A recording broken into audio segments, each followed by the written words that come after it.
New curriculum scheme স্যারের দিক নির্দেশনায় এই প্রোগ্রামগুলো আমরা সফলভাবে বাস্তবায়ন করতে পেরেছি এবং ভবিষ্যতে করেও যাব। এ পর্যায়ে আমাদের আজকের অনুষ্ঠানের মধ্যমণি আমাদের আজকের অনুষ্ঠানের প্রধান অতিথি জনাব সোলেমান খান, সচিব মাধ্যমিক ও উচ্চশিক্ষা বিভাগ, শিক্ষা মন্ত্রণালয়, স্যারকে সবিনয় আহ্বান জানাচ্ছি আজকের অনুষ্ঠানে বক্তব্য রাখার জন্য।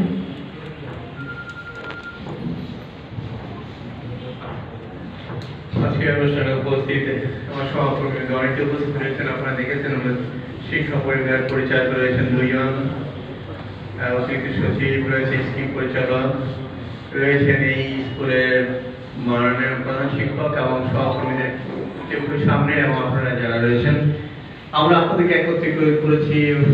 আপনারা সকলেই শিক্ষক, কিন্তু আমরা আপনাদেরকে একত্রিত করেছি হলো যে কি প্রশিক্ষকদের প্রশিক্ষক হিসেবে দেন। সুতরাং আজকের দিন আপনারা প্রশিক্ষকদের প্রশিক্ষক। আমি অনুমান করি এই প্রশিক্ষণ আপনারা আগেও হয়তো পেয়েছেন, দেন কি পেয়েছেন কি? আপনারা জানেন যে আমরা নতুন কারিকুলাম বাস্তবায়ন করছি, আর নতুন কারিকুলামের যে পরিবর্তনটা আমি মানে এরকম ইভেন্টে কথা বলার সময় রিপিটেশন ছাড়া মানে অন্যরা বলেছে সেই কথা বাদ দিয়ে কোনো কথা বলা সম্ভব না। কাজেই হয়তো অনেক কথাই আমার সহকর্মী যারা বলেছে রিপিটেশন হবে। যে নতুন কারিকুলাম যে বাস্তবায়ন হয়েছে, আপনারা জানেন যে তার টিচিং এবং লার্নিং মেথডে পুরোপুরি পরিবর্তিত হয়েছে। অর্থাৎ আপনি যেভাবে শিখে এসেছেন অথবা আমি যেভাবে শিখে এসেছি, তাই না, অথবা আপনি আপনার জীবন যেভাবে শুরু করেছিলেন আপনার শিক্ষকতার পেশা, এই এখনকার যে নতুন যেভাবে শুরু করতে যাচ্ছি বা করছি সেটা সম্পূর্ণই ভিন্ন রকম। শেখার কৌশলে ভিন্ন রকম আছে, শিখার কৌশলেও ভিন্নতা রয়েছে। আর আজকে আপনারা যারা এখানে উপস্থিত রয়েছেন অন্তত দুটো সাবজেক্ট, যেটা আমরা বলছি ডিজিটাল এডুকেশন, আর একটা রয়েছে হলো জীবন জীবিকা, দুই বিষয়ের শিক্ষকরা এখানে রয়েছেন যারা এই বিষয়গুলো নিয়ে এখানে প্রশিক্ষণ গ্রহণ করবেন। তারপরে আপনারা যাবেন আমার জেলা পর্যায়ে, আপনারা প্রশিক্ষক হিসেবে সেখানে আমরাও উপস্থিত থাকবেন, আপনারা থাকবেন, আপনারা প্রশিক্ষণ দিবেন সেখানে, এবং আপনাদের যারা যারা প্রশিক্ষিত হবে তাদের মাঝে উপজেলা পর্যায়ে এই যে আমার লক্ষ লক্ষ শিক্ষক যারা রয়েছে বা হাজার হাজার শিক্ষক, তাদের এই বিষয়গুলোর উপর প্রশিক্ষিত করবো এবং তারা ক্লাসরুমে তারা এই বিষয়গুলো ক্লাসরুমে ডেলিভারি দেবে। এই দুটো বিষয়ের উপর যদি আপনি খেয়াল করে দেখেন যে আমার পরিচালক পরিকল্পনা মহোদয় বলেছেন যে আমরা যে নতুন কারিকুলাম প্রবর্তন করেছি তার মধ্যে কি রয়েছে, এটা জ্ঞান আমরা কি বলবো এটাকে বই পড়ে টড়ে অর্জন করতে পারি, কিন্তু আমাদের বিশেষত্ব হলো যে না শুধু জানার মধ্যে না, অর্থাৎ থিওরি না, আমাদের তার একটা অ্যাপ্লাইড দিক রয়েছে, অর্থাৎ যা জানলাম তা প্রয়োগ করলাম। সুতরাং দক্ষতা অর্জনের একটা বিষয় রয়েছে, যোগ্যতা অর্জনের বিষয় রয়েছে, মূল্যবোধের বিষয় রয়েছে। কারণ প্রত্যেকটা সোসাইটিতে ন্যাশনাল একটা স্ট্যান্ডার্ড রয়েছে, জাতির একটা মানে চিরায়ত রূপ রয়েছে। সেই চিরায়ত রূপের আলোকে যদি মূল্যবোধটা করে না ওঠে, তাহলে সেই জাতি যতই আপনি জ্ঞান দক্ষতা হোক না কেন, সেই জাতি তো একটা উত্তম জাতি হিসেবে গড়ে ওঠে না। তো এই চারটা লক্ষণকে নিয়েই আমরা আমাদের নতুন কারিকুলাম প্রবর্তন করেছি। আপনাদের কাছে আপনাদের যে দুটো বিষয় নিয়ে আমরা মাঠে যাবেন, পুরোটাই হলো দক্ষতা ভিত্তিক, অর্থাৎ এর তাত্ত্বিক বিষয় রয়েছে, থিওরিটি বিষয় রয়েছে, কিন্তু এর প্রায়োগিক বিষয় রয়েছে। কারণ আমাদের নতুন কারিকুলামের মূল হলো যে স্কিল বেসড এডুকেশন, অর্থাৎ দক্ষতা ভিত্তিক এটা শিক্ষা ব্যবস্থা প্রবর্তন করা, যে শিক্ষা ব্যবস্থার মধ্যে আমাদের কি বলবো, আমরা যা দিন শেষে আমাদের কিছু শিখি বা জানি কিসের জন্য শিখি, আমাদের কর্মসংস্থান, প্রত্যেকের একটা জীবন জীবিকা রয়েছে, একটা পরিবার পরিজন রয়েছে, ভালো থাকার বিষয় রয়েছে, যে এমন কিছু শিক্ষা যা দিয়ে আমাদের শুধু বাচ্চারা কি বলবো এটাকে দক্ষতা অর্জন করবে এবং সময়ের প্রয়োজনে অর্থনীতি বলেন যে কর্মকাণ্ড চলছে তার আলোকে প্রয়োজনীয় দক্ষতা অর্জন করে তারা শিক্ষিত হয়, জ্ঞান লাভ করে এবং যা দিয়ে তাদের কি বলবো তাদের নিজের জীবন জীবিকা চলে এবং জাতীয় সেবা আমরা একটা অগ্রসমান জাতি দিয়ে পরিণত হই। তো সুতরাং এই বিষয় দুটো একেবারে সেই বিশেষায়িত বিষয় যেগুলো আপনারা প্রশিক্ষণ দেবেন। এখন আমি আপনাদেরকে সেখানে দুটো বিষয়ে শিক্ষক রয়েছেন। আপনারা আমি স্কিম পরিচালক সাহেবের সঙ্গে কথা বলেছি, নিশ্চিতভাবে বিশেষ করে আগে প্রশিক্ষণ পেয়েছেন এবং তার আলোকে প্রশিক্ষণ দিয়েছেন ডিজিটাল এডুকেশনে যারা প্রশিক্ষণ পেয়েছিলেন। আপনারা কি জেলা পর্যায়ে প্রশিক্ষণ দিয়েছেন এমন কেউ এখানে আছেন প্রশিক্ষণ পরিচালনা করেছেন? অনেক আছে, মানে তারা এবার এখানে এসেছেন একইভাবে নিশ্চয়ই মানে কি বলে এটাকে জীবন জীবিকা তো তাই তাই না, ওরকম আপনার প্রশিক্ষণ দিয়েছেন, পরিচালনা করেছেন তাই না, করেছেন অনেকে। সুতরাং আমরা আগে বলেছিলাম শুরুতেই যে প্রশিক্ষকদের প্রশিক্ষককে সমবেত করেছে এখানে। এখন আপনার কাছে আপনাদেরকে এখানে বেশি আপনার প্রথমত যে নিজেকে আপনার চেয়ে আলাদা করাটা গুরুত্বপূর্ণ, কারণ আপনাকে কিন্তু আমরা বাছাই করে নিয়েছি তাই না। তার মানে হচ্ছে আপনার অনেক কলিগ যারা রয়েছে তার থেকে আপনি এখানে আলাদাভাবে বাছাইকৃত। সুতরাং এর মধ্যে একটা কি বলে এটাকে একটা প্রশান্তি তো আছে, অহংকার বলাটা একদমই খুব বেমানান হবে, কিন্তু গর্বের একটা বিষয় থাকতেই পারে। কিন্তু নিজেকে আলাদা করা খুব গুরুত্বপূর্ণ, মানে পজিটিভলি। আপনি নেগেটিভলি করতে পারেন, কারণ সমাজে আলোচনার মধ্যে আসার জন্য অনেক নেগেটিভ পার্সোনালিটি রয়েছে। আমি পজিটিভলি যদি বলি, তাহলে আপনি নিজেকে আলাদা করতে পেরেছেন। এখন আপনার কাছে আমার প্রত্যাশাটা হলো এই যে আপনি নিজেকে অন্যকে আলাদা করলে সেই মর্যাদাটা, আপনাকে যে বাছাই করলাম, এতটা গুরুত্ব দিলাম, হ্যাঁ, কারণ তার রিসোর্স রয়েছে। আপনি বুঝতেই পারেন যে আপনার ডেটা অ্যানালিসিসের এই 17 কোটি মানুষের বিনিয়োগ রয়েছে তাই না। আমরা কেউ টের পাই না। সরকার এই সমস্ত যা কিছু হয়ে যে আমি বসে আছি, সব প্রত্যেকটা জনগণের টাকা, তাদের টাকায়। সেই টাকার ইফেক্টিভ ইউজটা, তাদের জনগণের টাকার মূল্যবান টাকার মানে কার্যকর ব্যবহার নিশ্চিত করা আপনার সকলের দায়িত্ব। তাহলে আপনাকে আমি আলাদা করলাম, তাহলে আপনার একটা দায়িত্ব তো তৈরি হলো, তাহলে একটা দায়িত্ব অথবা কি বলা যায় আরো একটা সুন্দর শব্দ প্রয়োগ করা যেত, মানে আপনার নিজের দায়িত্বের মধ্যে পড়ে গেছে যে আমি আপনার প্রতি আস্থা রেখেছি, যে বিনিয়োগ সরকারে করেছে, দেশের জনগণ করেছে, সেটা ফিরিয়ে দেওয়ার। সুতরাং আপনি মাঠে যাবেন, মানে ভালোভাবে প্রশিক্ষণ দিবেন।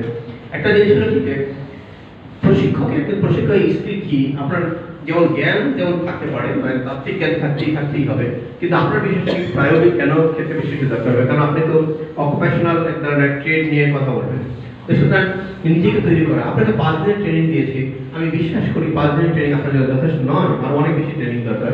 কিন্তু মাঠে আপনার কাছে আমার টেক্সট বই রয়েছে, আপনি জানেন যে ওই টেক্সট বই কি প্রয়োজন নির্ধারণ করে, যে আপনার কোন জায়গায় দক্ষতা দরকার, জ্ঞান দরকার, সেটা আপনি একটু মানে বাড়তিটা আপনি একটু অর্জন করে নিলে হয়ে গেল, তাই তো হয়ে যায়। তাহলে আপনি যখন এখানে আমি এখন দাঁড়িয়ে আছি, সবাই বসে আছে তাই তো, তাহলে আপনিও যখন মাঠে যাবেন তখন আপনি দাঁড়াবেন, সবাই বসে থাকবেন, তাহলে এই যে আপনি নিজেকে আলাদা করতেছেন অন্যকে, তার মর্যাদাটা রক্ষা করতে হবে তাই না। সুতরাং আমি আপনাকে অনুরোধ করবো যে আমরা যে ট্রেনিং দিয়েছি তা আপনার জন্য পর্যাপ্ত না, কিন্তু নিজের যোগ্যতা, নিজের ডিগ্রি ছাড়া আপনি বাকিটা নিজেকে তৈরি করে নেন। কথা বলাটা কিন্তু খুব গুরুত্বপূর্ণ। সবাই ভালো কথা বলতে পারে না, মনে করেন যে আমি বাংলার মধ্যে জন্ম নিয়েছি, আমি কোথায় ভালো বাংলা পারি, কারণ আমার প্রতিদিনের জীবনযাপনে কোনো অসুবিধা হচ্ছে না, আমি বাজার করতে পারতেছি, আমি আমার বন্ধুদের সাথে কথা বলতে পারছি, ভাব বিনিময় করতে পারছি, কিন্তু আমরা নিজেই অল্প চেয়ে খেয়াল করতে পারি না যে আমরা নিজেরা ভালো বাংলা বলতে পারি না। সত্যি বলতে হবে না, একটা ভালো পরিবেশ সুন্দরকে গুছিয়ে কথা বলা পারি না, যা বলতে চাই তা বলতে পারি না, যা আমাদের 1 মিনিটে বলা যায় তাও 10 মিনিট সময় নষ্ট করছে, মানুষ বিরক্ত হয়ে যাচ্ছে। তাই প্রতি পয়েন্টে কথা বলাটা কিন্তু খুবই গুরুত্বপূর্ণ।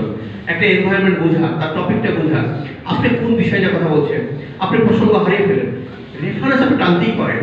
একটা জিনিস এখানে এই কথা বলতে গিয়ে আপনি হয়তো ওই যে এখানে একটা উদ্ধৃতি রয়েছে, এখানে কি একটা উদ্ধৃতি রয়েছে আমার সাবেক ইন্ডিয়ান প্রেসিডেন্টের, আপনি কোনো প্রসঙ্গ টানতে পারেন, কিন্তু পরিমিত বোধ যদি আপনার না থাকে, আপনি যদি খেয়ে হারিয়ে ফেলেন, অন্যদিকে চলে যান, সময় নষ্ট হবে তাই না।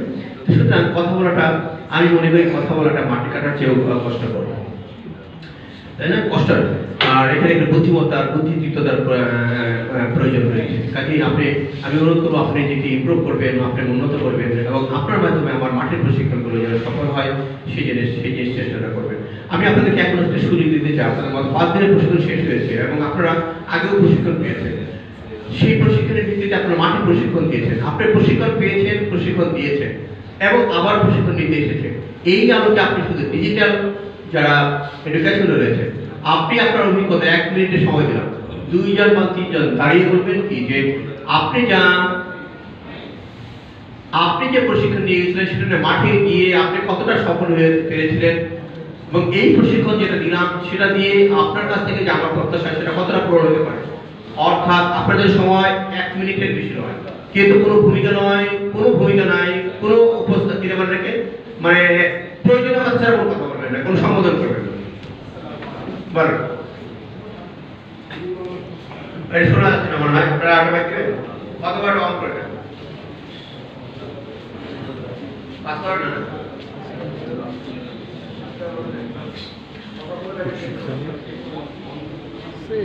না না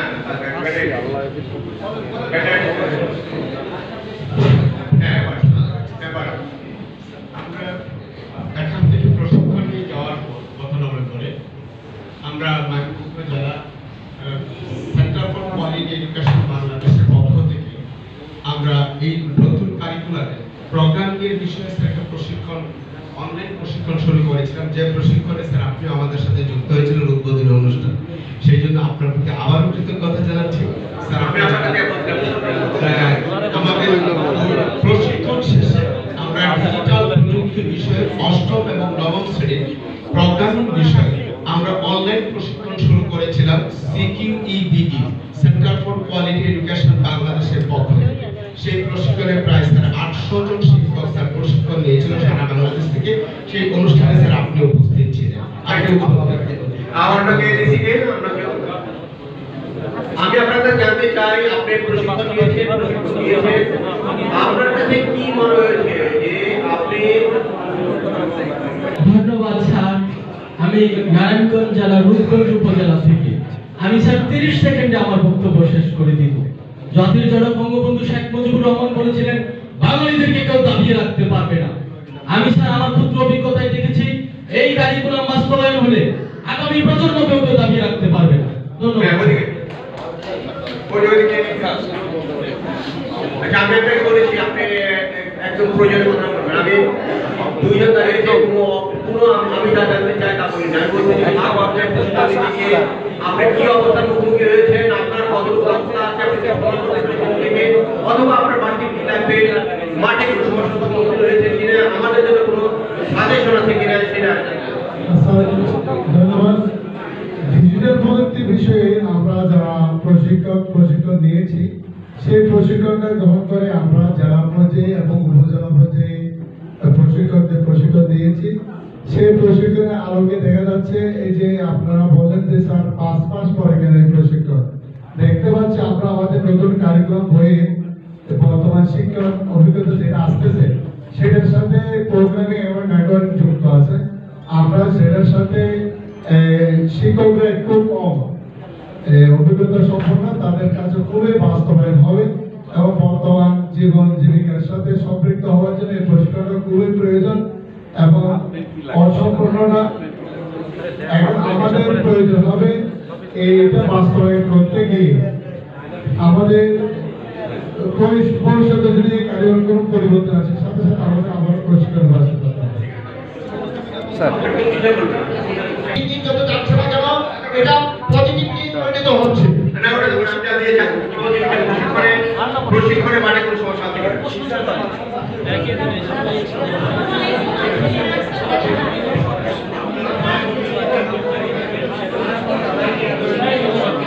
ডিজিটাল প্রযুক্তি বিষয়ে আমাদের সেখানে ডিভাইসের কিছু ঘাটতি আছে, যে ডিভাইসগুলো যদি স্যারদের হাতে দেওয়া যায় এবং হাতে কলমে যদি প্রশিক্ষণটা করানো যায়, তবে ডিজিটাল প্রযুক্তির বিষয়টি যথাযথ ছিল এবং সেটা যথার্থতা পাবে বলে আমি আশা করছি। আমাদের একটা প্রবলেম দেখা গেল যে আমাদের ডিভাইস শুধুমাত্র অক্টিভিডিয়া স্যার, শুধুমাত্র অক্টিভিডিয়া প্রজেক্টর না স্যার।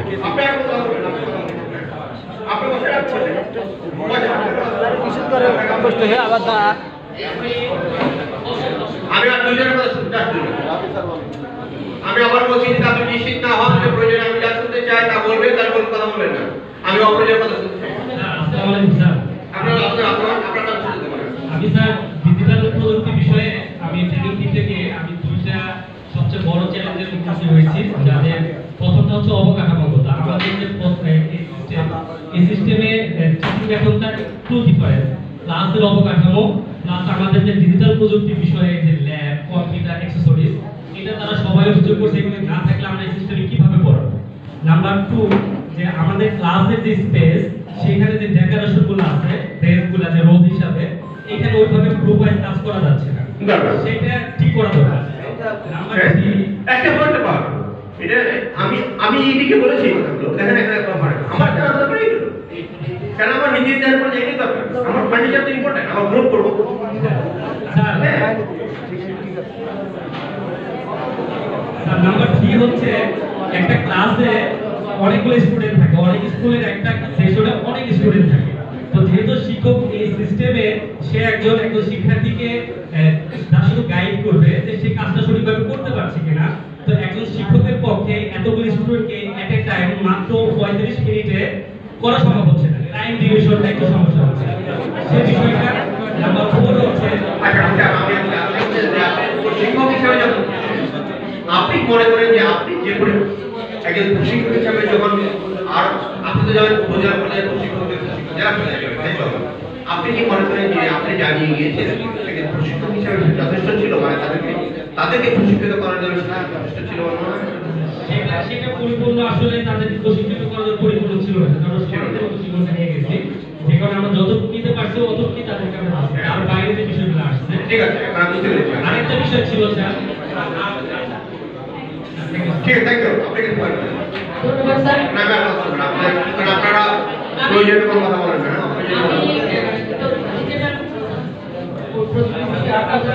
এই একটা মাত্র বিষয়, আমি শাহিনা কবির, সিনিয়র শিক্ষক প্রতিনিধি সরকারি বাংলাদেশ বিদ্যালয়।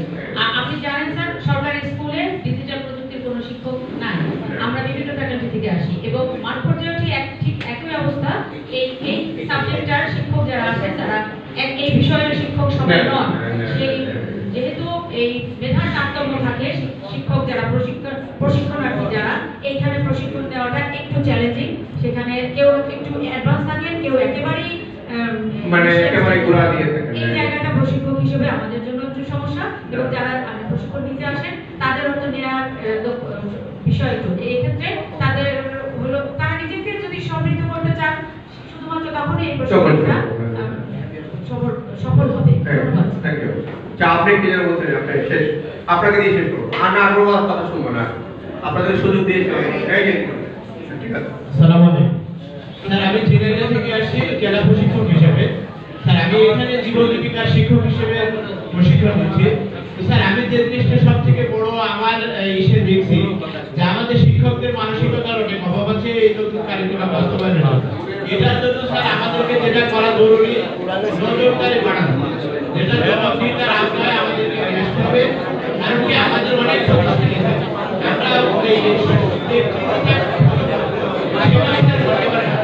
আমরা কিন্তু এই ট্রেনিং থেকে যেটা নিয়ে গেছি সেটা কিন্তু আমরা উপজেলা পর্যায়ে এবং মাঠ পর্যায়ে পৌঁছে দিই, কিন্তু সেটার আসলে পুরোপুরি বাস্তবায়ন হয় কিনা এটা নজরদারি করার জন্য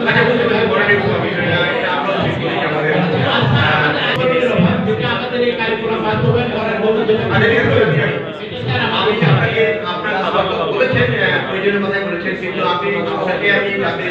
প্রশিক্ষক হিসাবে যে বিষয়ে প্রশিক্ষণ দেন আপনি যাবেন সেই জায়গার কোনো চ্যালেঞ্জগুলো কি আপনার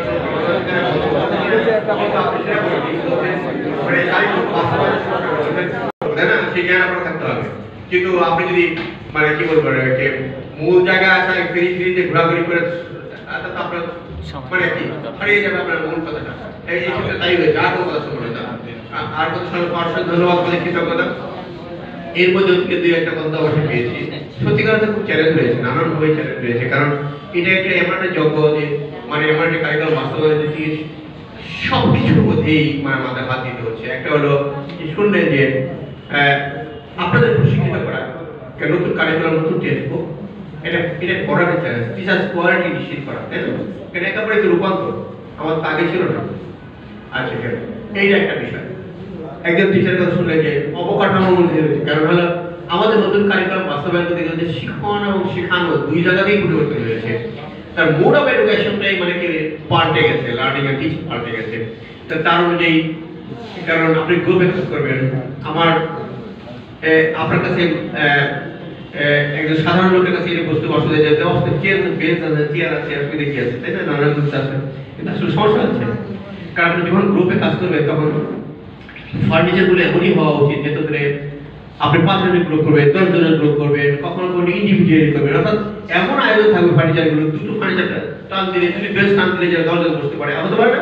একটা রাউন্ড টেবিল থাকতে পারে, নানান কিছু থাকতে পারে। সুতরাং এই যে প্রয়োজনগুলো এখন হয়েছে, অর্থাৎ মানে অবকাঠামো, ক্লাসরুমের আয়তন, এটার মধ্যে পরিবর্তন, আমাদের এখন হচ্ছে 100 জন আছে, আমাদের হতে পারে যে একটা গ্রুপে একটা 20 জন বা 30 জনের বেশি আমরা রাখতে পারবো না, তো সেটা ক্লাসরুম আয়তন পরিবর্তন হবে।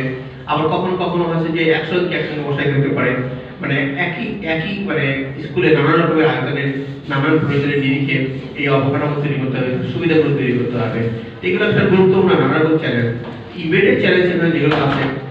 কিছু বিষয় আছে যে কখনোই তাৎক্ষণিকভাবে কখনোই কোনো জিনিস রেডি করা যায় না, যেমন আমরা যেটা বললাম বিল্ডিং অবকাঠামো সুবিধা, তারপরে ফার্নিচারের সুবিধা, এগুলো ধাপে ধাপে ভাবে বিবেচনার মধ্যে আছে, আমরা পরিবর্তন করার চেষ্টা করছি। এগুলো একসময় হয়তো ঠিকই নয়, কিন্তু যে জিনিসটা না থাকলে পরে আমার এই কারিকুলাম ফেল করতে পারে, ফেল মানে বলবো না, মানে শুরুর দিকে ঝামেলা করতে পারে, এবং আমার ছাত্ররা লার্নিং ডেফিসিয়েন্সি অর্থাৎ শিক্ষণ ঘাটতি নিয়ে যেতে পারে, সেটা হলো রিসার্চ করে। অর্থাৎ আমরা টিচারদের যদি রেডি না করতে পারি তাহলে হয়তো পরপর অনেকগুলো ব্যাচই মানে অনেকগুলা মানে একটা জেনারেশনে একটা বড় অংশ শিক্ষণ ঘাটতি নিয়ে সামনে যাবে। এটা হলো সবচেয়ে বিপদের দিকটা, মানে মানে মানে কি বলবো আতঙ্কের দিকটা হলো এটা। এই জন্যই টিচার্স কোয়ালিটি নিশ্চিত করা খুব জরুরি, টিচার্স আপনাদের ট্রেনিং এই উদ্দেশ্যেই আপনারা দেখা।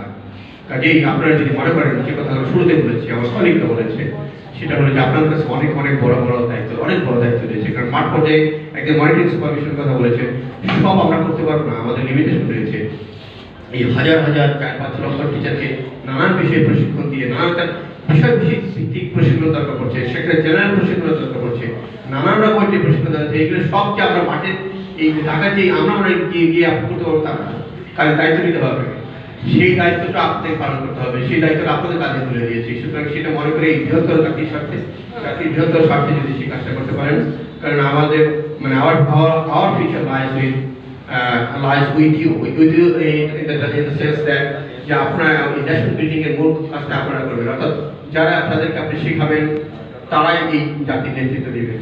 সুতরাং দায়িত্ব আপনাদের কাছে রয়েছে। আমি শুধু সেন্সিবল হওয়ার জন্য আশা করছি, এবং যে বিনিয়োগ আমরা করছি সেই বিনিয়োগের দিকে মনোরময় মানে আপনাকে মনে করে দিচ্ছি যে এই দেশের জনগণের টাকা আপনার দায়িত্ব রয়েছে, সামাজিক দায়িত্ব রয়েছে, পেশাগত দায়িত্ব রয়েছে, যে যা আপনাকে আমরা দিয়েছি তা মানে ভূগুণে ফিরিয়ে দেওয়ার দায়িত্ব আপনাদের রয়েছে।